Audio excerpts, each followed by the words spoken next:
Assalamualaikum warahmatullahi wabarakatuh.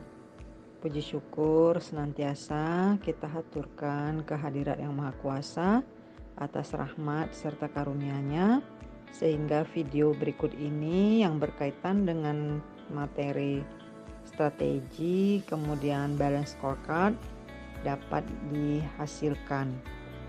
Tujuan pembuatan video ini adalah untuk mempelajari dan memberikan wawasan seputar materi strategi akuntansi manajemen pada beberapa perusahaan. Mohon maaf bila ada kesalahan dan ketidaksempurnaan pada video tersebut. Kami juga mengharapkan adanya kritik serta saran dari penonton apabila terdapat kesalahan pada video ini.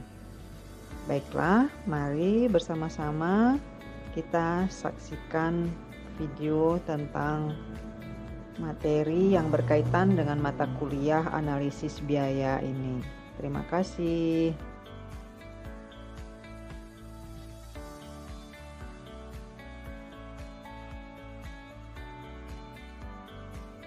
Strategi menentukan bagaimana suatu organisasi menyesuaikan kemampuannya dengan peluang di pasar untuk mencapai tujuan organisasi tersebut. Dengan perkataan lain, strategi akan menggambarkan bagaimana suatu organisasi dapat menciptakan nilai bagi pelanggannya, seraya membedakan diri dari para pesaingnya.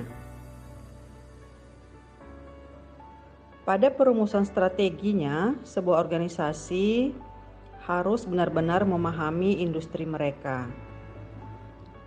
Analisis industri berfokus pada 5 kekuatan, yaitu yang pertama, pesaing, kemudian pendatang potensial ke pasar, produk yang setara, daya tawar pelanggan, dan daya tawar pemasok input. Efek kolektif dari kekuatan ini membentuk potensi keuntungan sebuah organisasi. Secara umum, potensi laba akan menurun beriring dengan persaingan yang lebih ketat. Kemudian juga dipengaruhi oleh pendatang potensial yang lebih kuat, kemudian kesamaan produk dan pelanggan serta pemasok yang lebih banyak tuntutan kepada industri tersebut. Berikut ini adalah 5 kekuatan dari sebuah perusahaan chipset Inc. pembuat sirkuit terpadu linier.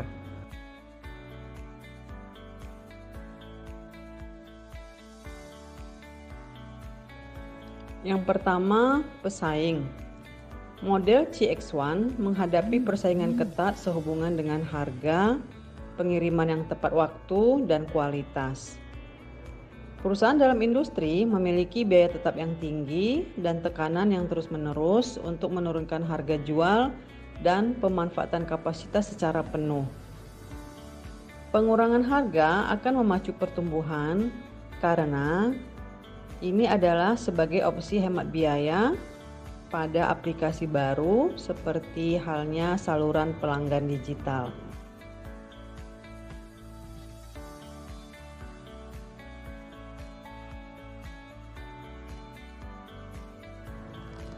Produk yang sejenis.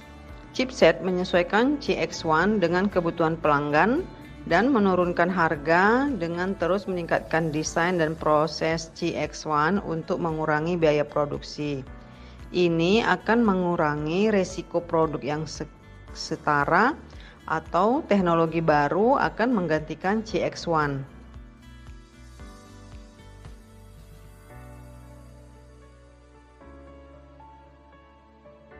Daya tawar pelanggan.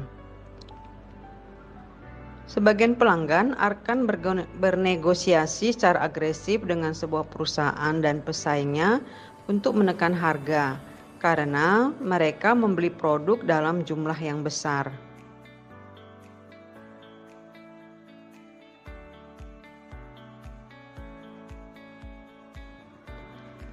Kekuatan tawar-menawar pemasok input. Untuk memproduksi CX1, chipset membutuhkan bahan berkualitas tinggi, seperti wafer silikon, pin untuk konektivitas, dan kemasan plastik. Pemasok dan karyawan dengan keterampilan yang dibawa akan memberi mereka daya tawar untuk menuntut harga dan upah yang lebih tinggi.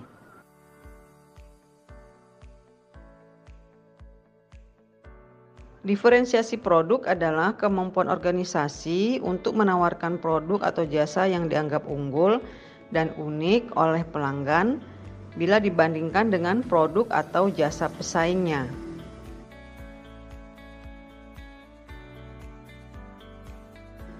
Kepemimpinan biaya adalah kemampuan organisasi untuk mencapai biaya yang relatif lebih rendah terhadap pesaing melalui peningkatan produktivitas dan efisiensi, penghapusan pemborosan, dan pengendalian biaya yang ketat.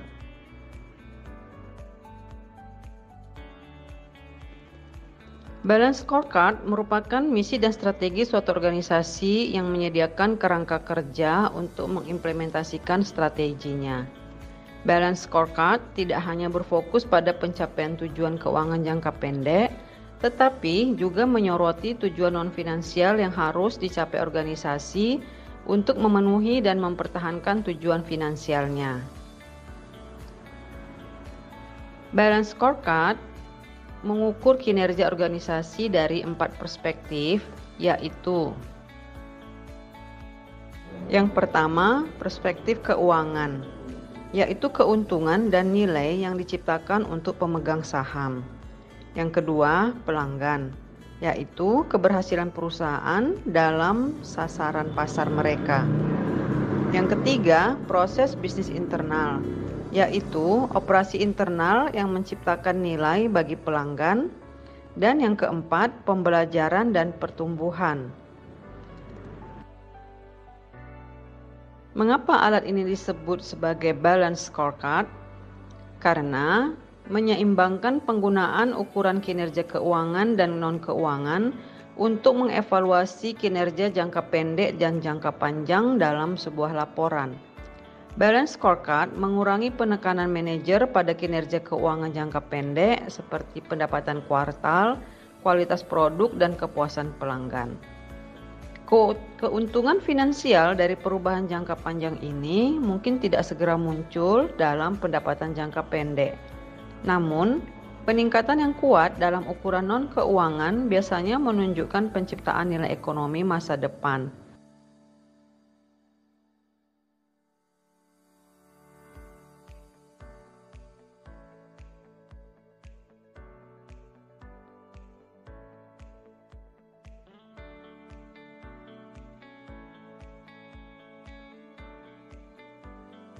Para pembelajar sekalian, berikut ini kita akan membahas mengenai 4 perspektif dari Balance Scorecard.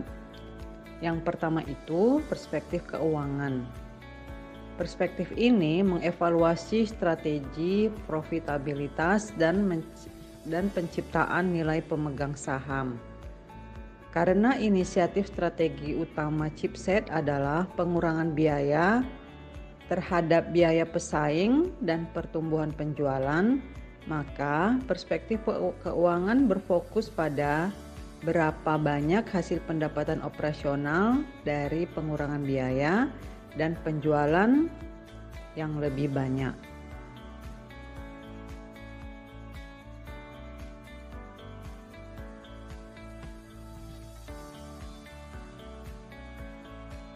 Yang kedua, perspektif pelanggan. Perspektif ini mengidentifikasi sasaran pelanggan dan segmen pasar serta mengukur keberhasilan perusahaan dalam segmen tersebut. Untuk memantau tujuan pelanggannya, maka perusahaan chipset menggunakan ukuran seperti pangsa pasar di segmen jaringan komunikasi, jumlah pelanggan baru, dan peringkat kepuasan pelanggan. Yang ketiga, perspektif proses bisnis internal. Perspektif ini berfokus pada operasi internal yang menciptakan nilai bagi pelanggan sehingga membantu mencapai kinerja keuangan. Perusahaan chipset menentukan target peningkatan proses bisnis internal setelah melakukan perbandingan terhadap pesaing utamanya dengan menggunakan informasi dari laporan keuangan yang dipublikasikan, kemudian harga yang berlaku, pelanggan, pemasok, mantan karyawan, pakar industri, dan analis keuangan.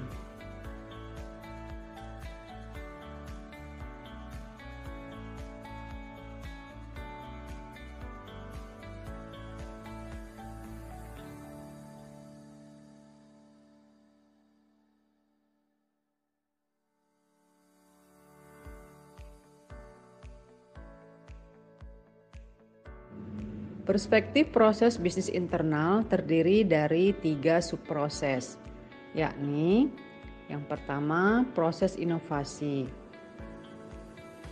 Proses ini menciptakan produk, layanan, dan proses yang akan memenuhi kebutuhan pelanggan.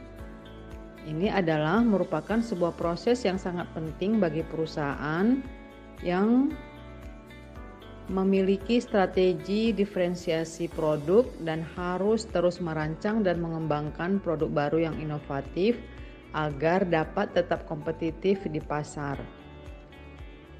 Inovasi perusahaan chipset berfokus pada peningkatan kemampuan manufaktur dan kontrol proses untuk menurunkan biaya dan meningkatkan kualitas. Yang kedua, proses operasi, yakni memproduksi dan mengirimkan produk dan layanan yang ada sehingga memenuhi kebutuhan pelanggan. Inisiatif strategis perusahaan chipset adalah yang pertama, meningkatkan kualitas manufaktur, kemudian mengurangi waktu pengiriman ke pelanggan, dan memenuhi tanggal pengiriman yang ditentukan sehingga dapat mengukur hasil waktu pengiriman pesanan dan pengiriman yang tepat waktu. Proses layanan pasca penjualan yaitu memberikan layanan dan dukungan kepada pelanggan setelah penjualan suatu produk atau layanan. Perusahaan chipset memantau seberapa cepat dan akurat respon yang dimiliki mereka terhadap permintaan layanan pelanggan. Yang keempat, perspektif pembelajaran dan pertumbuhan. Perspektif ini mengidentifikasi bahwa kemampuan organisasi haruslah unggul untuk mencapai proses internal yang unggul, sehingga menciptakan nilai bagi pelanggan dan pemegang saham. Perspektif ini menekankan terhadap 3 kemampuan, yakni kemampuan sistem informasi, kapabilitas karyawan, dan hal ini diukur dengan persentase karyawan yang dilatih dalam proses dan manajemen mutu, serta motivasi.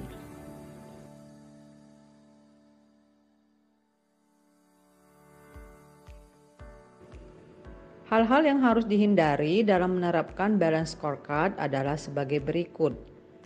Yang pertama, manajer tidak boleh menganggap hubungan sebab akibat sudah tepat. Mereka itu hanyalah sebagai hipotesis saja. Seiring waktu, maka perusahaan harus mengumpulkan bukti dan waktu keterkaitan antara ukuran non-finansial dan finansial. Selain itu, karena lingkungan bisnis dan strategi akan berubah dari waktu ke waktu, maka ukuran dalam balance scorecard juga perlu dilakukan perubahan. Yang kedua, manajer tidak boleh membuat perbaikan di seluruh ukuran sepanjang waktu. Pertimbangan biaya dan manfaat harus selalu menjadi titik fokus ketika merancang balance scorecard. Para manajer seharusnya tidak hanya menggunakan ukuran objektif dalam balance scorecard. Balance scorecard perusahaan chipset mencakup ukuran objektif, seperti pendapatan operasional dari kepemimpinan biaya, pangsa pasar dan hasil manufaktur, dan ukuran subjektif seperti peringkat kepuasan pelanggan dan karyawan. Namun, ketika menggunakan ukuran subjektif, manajer harus berhati-hati agar manfaat dari informasi yang berpotensi ini tidak hilang dengan menggunakan ukuran yang tidak akurat atau yang dapat dengan mudah dimanipulasi. Terlepas dari tantangan pengukuran, maka manajemen puncak tidak boleh mengabaikan ukuran non-keuangan saat mengevaluasi manajer dan karyawan lainnya. Pengecualian terhadap ukuran non-keuangan saat mengevaluasi kinerja akan mengurangi signifikansi dan kepentingan yang diberikan manajer terhadap ukuran non-keuangan.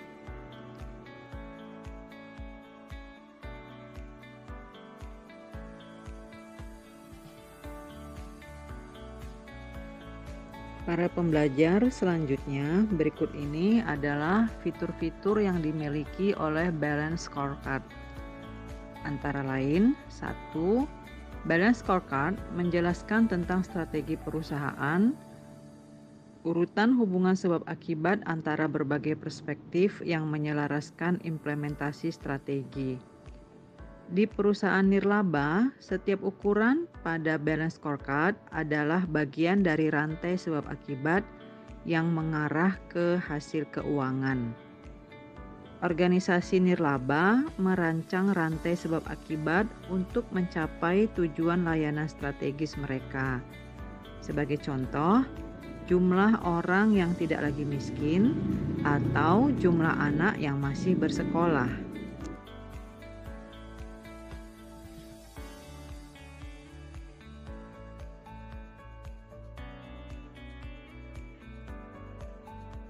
Balance Scorecard membantu untuk mengkomunikasikan strategi kepada seluruh anggota organisasi dengan menerjemahkan strategi ke dalam serangkaian target operasional yang dapat dipahami dan terukur secara koheren dan terkait.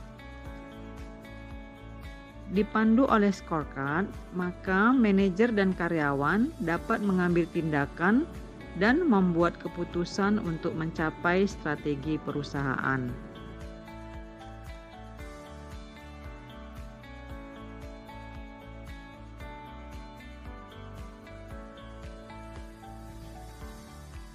Pada perusahaan nirlaba, Balance Scorecard akan memotivasi manajer untuk mengambil tindakan yang ditujukan untuk menghasilkan peningkatan kinerja keuangan. Para manajer terkadang cenderung terlalu fokus pada inovasi, kualitas, dan kepuasan pelanggan sebagai tujuan mereka sendiri. Sebagai contoh, perusahaan Xerox menghabiskan banyak dana untuk meningkatkan kepuasan pelanggan tanpa hasil finansial karena tingkat kepuasan yang lebih tinggi tidak meningkatkan loyalitas pelanggan. Beberapa perusahaan menggunakan metode statistik seperti analisis regresi untuk menguji hubungan sebab akibat yang diantisipasi antara ukuran non-keuangan dan kinerja keuangan. Data untuk analisis ini dapat berasal dari data time series, yakni dikumpulkan dari waktu ke waktu atau data cross-sectional.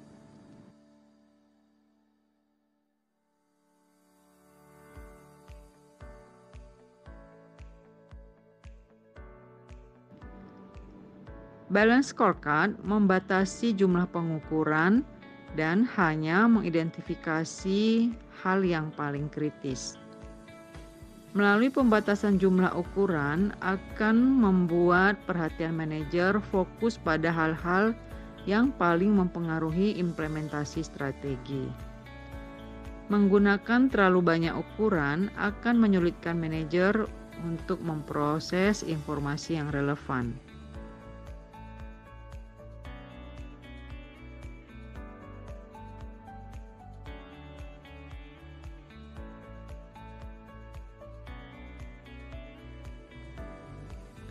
Balance Scorecard menyoroti pertukaran yang kurang optimal yang mungkin dilakukan manajer ketika mereka gagal mempertimbangkan langkah-langkah operasional dan keuangan secara bersamaan.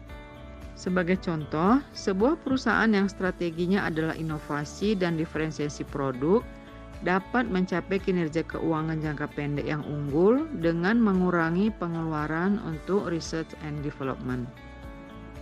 Balance Scorecard yang baik akan memberi sinyal bahwa kinerja keuangan jangka pendek mungkin telah dicapai dengan mengambil tindakan yang merugikan kinerja keuangan masa depan karena indikator utama kinerja tersebut, pengeluaran research and development, dan keluaran research and development telah menurun.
Agar perusahaan chipset dapat menyimpulkan bahwa mereka berhasil menerapkan strateginya, maka mereka harus menunjukkan bahwa peningkatan dalam kinerja keuangan dan pendapatan operasionalnya dari waktu ke waktu dihasilkan dari pencapaian penghematan biaya yang ditargetkan dan juga dari pertumbuhan pangsa pasar.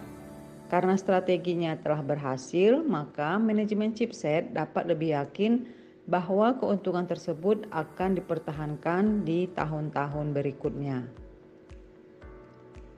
Para akuntan manajemen chipset membagi perubahan pendapatan operasional menjadi komponen yang dapat diidentifikasi dengan diferensiasi produk, kepemimpinan biaya, dan pertumbuhan. Para pembelajar, mengapa pertumbuhan dibutuhkan? Karena diferensiasi produk atau kepemimpinan biaya yang sukses umumnya akan meningkatkan pangsa pasar dan membantu perusahaan untuk terus tumbuh.